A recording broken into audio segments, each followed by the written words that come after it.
Good afternoon, Terrence. Oof, just got done with a upper body workout, chopping on down logs so I can move all of the down trees into smaller chunks so I can roll them down the hills and turn them into firewood and burn them in a fireplace instead of having them burn the forest. The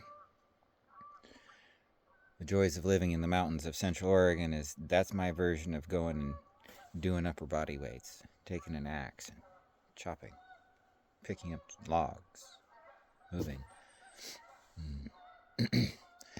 Today is about grief. If you've never lost anybody you've cared about, eventually you will. If you have, you'll understand a lot of what I'm about to say. The grief is a nasty bugger because it can, in fact, kill you if you allow it to. It can disrupt everything about your life, and it's a sneaky bugger. When you lose somebody that's really important to you and is close to you, that pain never goes away. You don't get over it. Time doesn't heal that wound. You just get more accommodated to it. You don't think about it as often. The bad days come less often. But you still get bad days. So, if you're like me and you've had people close to you die more than once and gone through the rigmarole of having to go through the grief process over and over again, my condolences to you, but it is part of what makes us human.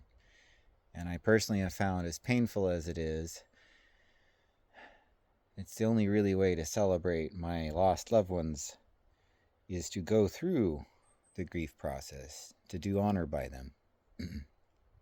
So, if you have grief, don't beat yourself up over it. Have your bad days and move on. If you don't have chunks of wood to beat on with metal when you're having a bad day like I do, well, you can always find something, even if it's just a tennis ball you squeeze in your hand or bounce up and down on. Whatever works for you. Good luck, folks.